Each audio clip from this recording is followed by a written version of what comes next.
সকলকে শুভ রথযাত্রার শুভেচ্ছা জানিয়ে আজকে আমি এই বাক্সগুলো দিয়ে বানিয়ে নেব রথ। কিভাবে বানাই চলো দেখে নিই।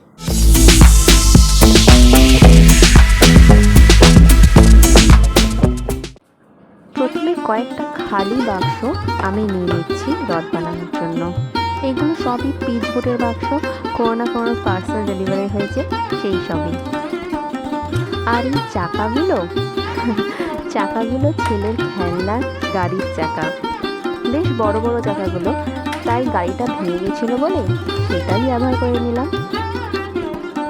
চাকাগুলো আমি বাক্সটা আগেই লাগিয়ে নিয়েছি, আর বাক্সের সাইজগুলো আমি ডেসক্রিপশন বক্সে মেনশন করে দেবো।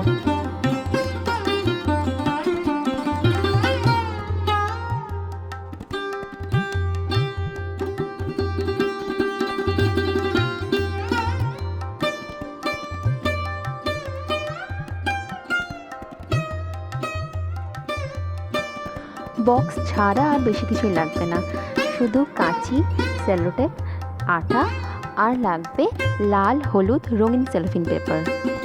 আমি বক্সগুলোকে সেলোটেপ এবং আঠার সাহায্যে একটার সাথে একটা লাগিয়ে নেব।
বক্সগুলোকে একটার উপর আরেকটা সুন্দরভাবে সাজিয়ে তৈরি হবে জগন্নাথ দেবের রথ।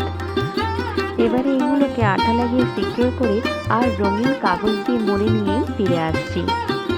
রথের পতাকা লাগানোর সাথে সাথে আমার রথ কিন্তু একেবারে তৈরি। ছোট একটা জগন্নাথ দেবের মূর্তি দিয়ে এবং ফুল দিয়ে সাজিয়ে আমার রথটা কিন্তু খুব সুন্দর লাগছে। তোমরাও পিচবোর্ডের বাক্স দিয়ে এতটাই সুন্দর করে রথ বানাতে পারো। আমার নিজে হাতে বানানো জগন্নাথ দেবের জন্য এই রথ আমার ভীষণ পছন্দের। আশা করছি তোমাদেরও ভালো লাগবে, আর আমার এই চ্যানেলটিকে অবশ্যই করে সাবস্ক্রাইব করো। দেখা হচ্ছে পরের ভিডিওতে। ভালো থেকো, সুস্থ থেকো। জয় জগন্নাথ।